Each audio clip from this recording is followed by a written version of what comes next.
Yo, what's up, everybody? We're back with another video. Yeah, this time with my shirt buttoned up.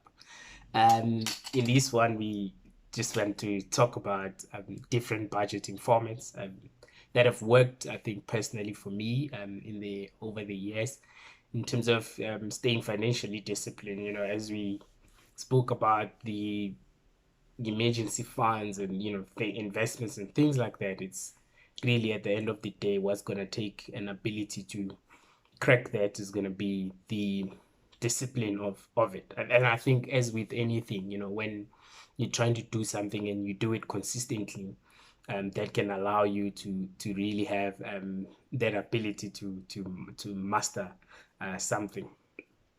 So the first yeah budgeting tip that we're gonna give you is one of saying consider the envelope method.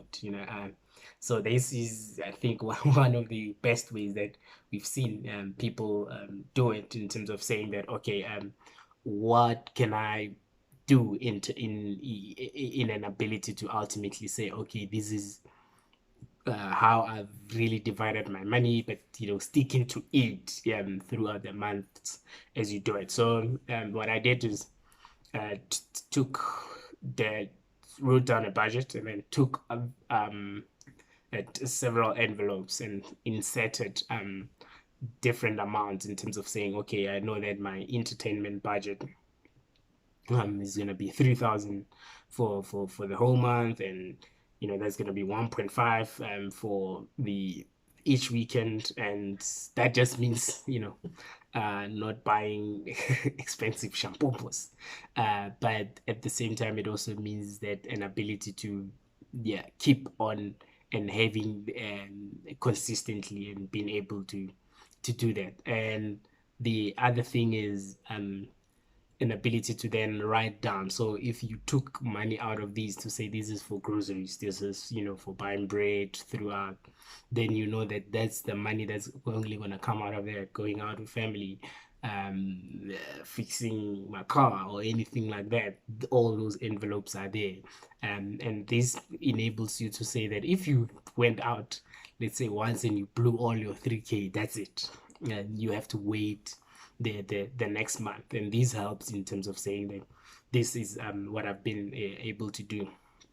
And then what I've also seen to be very, very, very important is adopting the Stockfell method, because if we agree that, okay, Machita, this is, we're going to contribute 500 a month, and at the end of the year we're going to buy groceries, that is you saying that I have my December grocery sorted. And also the good thing about that is no one coming like you almost have this pressure of, I don't want to disappoint my chance, and therefore I consistently keep um my weight and deposit that amount of money. So this helps massively. And it also enables you to, and I think through to the strong form of having financial discipline, is enables you to say that that thing is sorted, because what really helps, will help us as young people, and particularly young professionals, is to, when we have that understanding that I am going to not only live for now with my money. So that Stockful saving method helps with that. And I think one other popular method that has been used and has really almost worked is the 50-30-20 rule.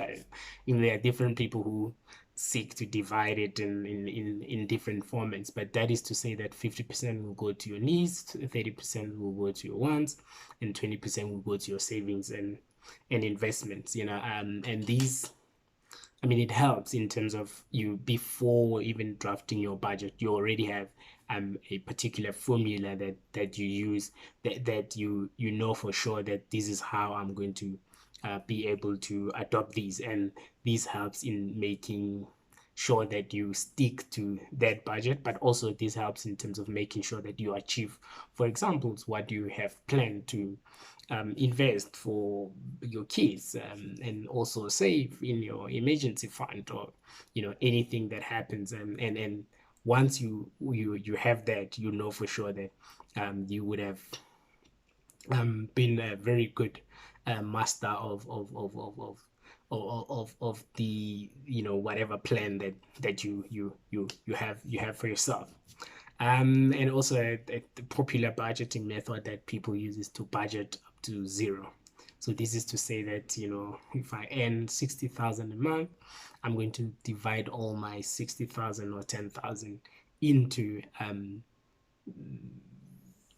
up to every little cent that I have divided it. So you're gonna allocate it to such an extent that you know for sure that this is gonna have you be able to spend. And what that will help with is in terms of not saying, oh, but I've left some for this, and because there will always be something that comes up, and that will help.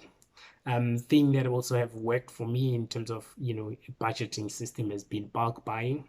So my family and I would every beginning of the year or mid-year just go and buy all our non-perishable goods, like your toiletries and washing powders and things like that. And we know that for the next 6 months we have sorted, we will never be able to get it. And that helps in terms of now knowing that we've done that once, and throughout we will just be buying the small stuff that we couldn't buy in bulk, that would have otherwise rot. And this is a good way, because it helps in terms of us knowing that we've got one side of things sorted, and therefore when we have that sorted, we're not gonna have challenges of coming in. And then another one that has really helped over the years is having no spending weeks or no spending weekends. This is now you saying to yourself, for example, a budget system.